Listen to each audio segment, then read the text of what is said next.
La première partie du catéchisme contient les vérités que nous devons croire. Là encore, notre Seigneur et l'Église sont pédagogues. Des vérités à croire, il y en a des quantités. Mais pour les retenir facilement, elles ont toutes été rassemblées, ou si l'on peut dire résumées, dans ce que l'on appelle un symbole. Le mot symbole lui-même est un mot grec qui signifie résumé. Ainsi, l'ensemble des vérités que nous devons croire sont contenues dans un symbole que l'on nomme du premier mot de ce symbole credo. Credo, un mot latin qui signifie « je crois ». Je crois. Qu'est-ce que cela veut dire « je crois » ? Je crois, cela veut dire que mon intelligence adhère à une vérité, non pas parce que cette vérité est pour moi évidente, non pas que je connaisse cette vérité par ma propre intelligence parce que je serai capable de la démontrer. Là, c'est de la science, mais ça n'est pas de la foi. Je sais, mais je ne crois pas. Je crois, c'est-à-dire mon intelligence adhère à une vérité par ou sur le témoignage de quelqu'un qui me dit cette vérité. Croire, finalement, c'est faire confiance au témoignage d'une tierce personne qui me dit la vérité et m'oblige ainsi à m'en rapporter totalement à elle pour assumer cette vérité et la connaître. Ainsi, dans la vie courante, un petit enfant croit sa maman ou son papa. Il ne peut pas tout savoir par lui-même. Il n'en a pas les capacités, il n'en a pas encore l'intelligence, il s'en remet au témoignage de ses parents. Sa maman lui dit « c'est comme ceci, c'est comme cela », et l'enfant la croit, parce qu'elle l'a dit.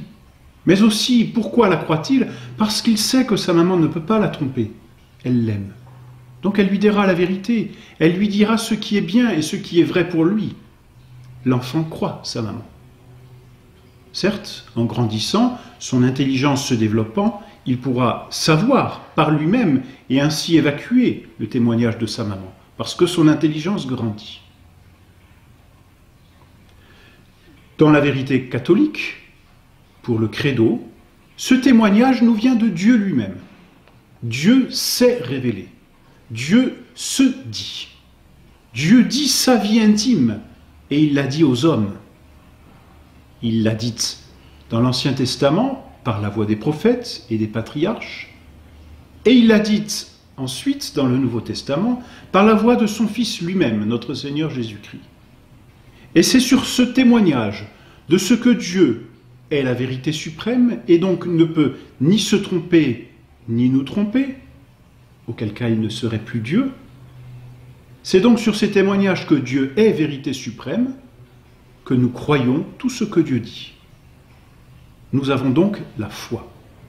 Je crois parce que Dieu me l'a dit. Et en même temps que Dieu me le dit, il me donne un secours qui me permet d'adhérer à la vérité qu'il m'enseigne.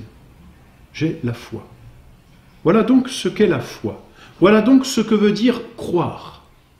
Adhérer à une vérité par mon intelligence mue elle-même par la volonté, sur le témoignage de ce que Dieu a dit et qu'il ne peut ni se tromper, ni nous tromper. Ainsi, le credo contient toutes les vérités, ou plutôt le résumé des vérités que nous devons croire. Que nous devons croire, c'est-à-dire auxquelles nous devons adhérer parce que Dieu les a révélées et qu'il ne peut ni se tromper, ni nous tromper. Ces vérités donc se trouvent dans le credo, c'est-à-dire dans ce que l'on appelle un symbole, autrement dit un résumé.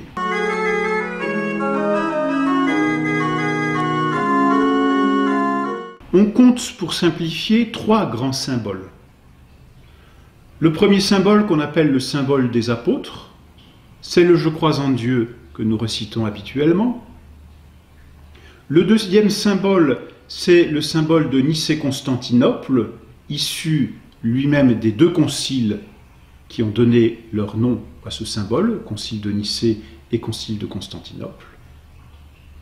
Et un troisième symbole dit de saint Athanase, mais en réalité certainement un peu plus tardif, que saint Athanase, et qui développe particulièrement la Sainte Trinité, le dogme de la Sainte Trinité.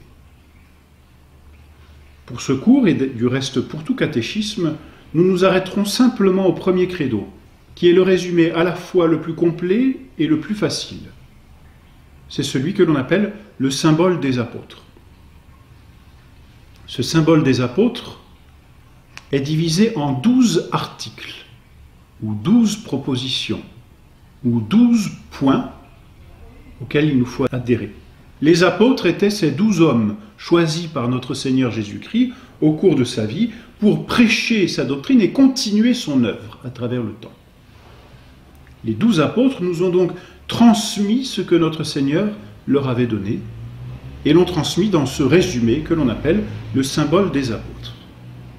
Il est constitué de 12 points. Premier point, je crois en Dieu, le Père Tout-Puissant, Créateur du ciel et de la terre. Deuxième point, et en Jésus-Christ, son Fils unique, notre Seigneur.